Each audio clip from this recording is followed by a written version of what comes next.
So hello friends, আজকের ভিডিওতে আমি আপনাদের দেখাবো আপনারা ফেসবুক অ্যাকাউন্টকে ফেসবুক থেকে পার্মানেন্টলি ডিলিট করবেন কিভাবে। তো ফ্রেন্ডস, আপনারা যদি আপনাদের ফেসবুকের অ্যাকাউন্টকে ফেসবুক থেকে পার্মানেন্টলি ডিলিট করতে যাচ্ছেন তাহলে আজকের ভিডিওটি শেষ পর্যন্ত দেখুন। আজকের ভিডিওটি শেষ পর্যন্ত দেখলে আপনারা ইজিলি আপনাদের ফেসবুকের অ্যাকাউন্টকে ফেসবুক থেকে একদম পার্মানেন্টলি ডিলিট করতে পারবেন। তো চলুন আজকের ভিডিওটি শুরু করা যাক। তো এটার জন্য সবার ফার্স্ট আপনার ফেসবুক অ্যাপ্লিকেশন ওপেন করবেন। আপনার মেন ফেসবুক ওপেন করতে পারেন অথবা ফেসবুক লাইট, তো দুটোতেই ইন্টারফেস একই। তো আপনার যে কোনো একটা ফেসবুক অ্যাপ্লিকেশন ওপেন করবেন। ফেসবুক অ্যাপ্লিকেশনটি ওপেন করার পর উপরে এদিকে 3 ডট পাবেন, 3 বার।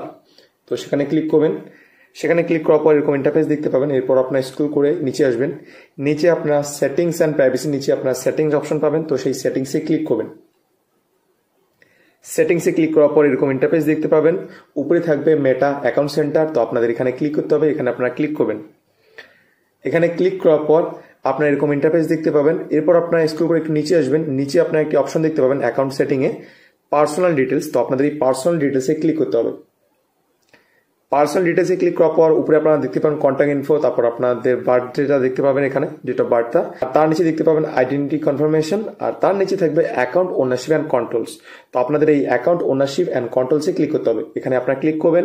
ক্লিক করার পর দুইটা অপশন পাবেন, একটা মেমোরিলাইজেশন আর একটা পাবেন হচ্ছে নিচে deactivation or deletion.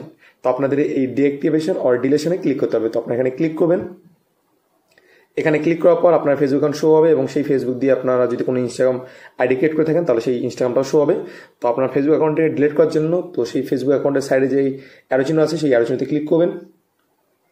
Arrow চিহ্নতে click করার পর এরকম দুটো অপশন দেখতে পাবেন। একটা থাকবে হচ্ছে deactive account, deactivating your account is temporary, আর একটা হচ্ছে delete account, deleting your account is permanent.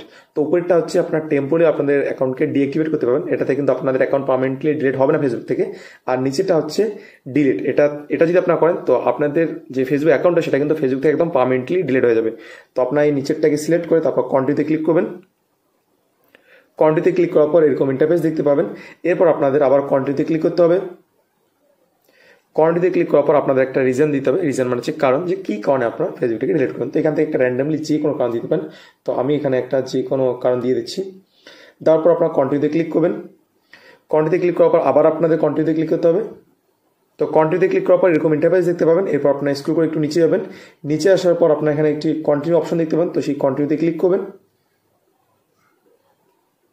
কন্টিনিউতে ক্লিক করার পর আপনাদের এখানে ফেসবুকে পজিটিভ দিতে হবে। পজিটিভ দেওয়ার পর কন্টিনিউতে ক্লিক করতে হবে। তারপর আপনাদের ফেসবুক অ্যাকাউন্ট কিন্তু পার্মানেন্টলি ফেসবুক থেকে ডিলিট হয়ে যাবে। তো আমি কিন্তু আমার ফেসবুক অ্যাকাউন্ট ডিলিট করবো না, আপনাদের দেখানোর জন্যই আমি প্রসেসটা দেখালাম। তো এখানে পজিটিভ দিয়ে কন্টিনিউতে ক্লিক করলে কিন্তু অ্যাকাউন্ট ডিলিট হয়ে যাবে। আর অ্যাকাউন্টটাকে ডিলিট করলে কিন্তু সঙ্গে সঙ্গে ডিলিট হয়ে যাবে না, এটার জন্য মানে 30 দিন কি 60 দিন মতো সময় লাগে, তারপর পার্মানেন্টলি ডিলিট হয়ে যায়। তো এতদিনের মধ্যে যদি আপনাদের মাইন্ড চেঞ্জ হয়ে যায়, আপনার যদি অ্যাকাউন্টটাকে আবার নিয়ে এসেছেন তাহলে কিন্তু নিয়ে আসতে পারবেন। ডিলিট করার পরেও 30 দিনের মতো সময় থাকে, অ্যাটলিস্ট 30 দিন তো থাকেই। তো এইভাবে কিন্তু আপনি খুব সহজেই ফেসবুক থেকে আপনাদের ফেসবুক অ্যাকাউন্টকে পার্মানেন্টলি ডিলিট করতে পারবেন। তো আশা করি আজকে আমার ভিডিও আপনাদের ভালো লেগেছে। যদি ভিডিও ভালো লাগে তাহলে অবশ্যই ভিডিওটি লাইক করে চ্যানেলটিকে সাবস্ক্রাইব করবেন।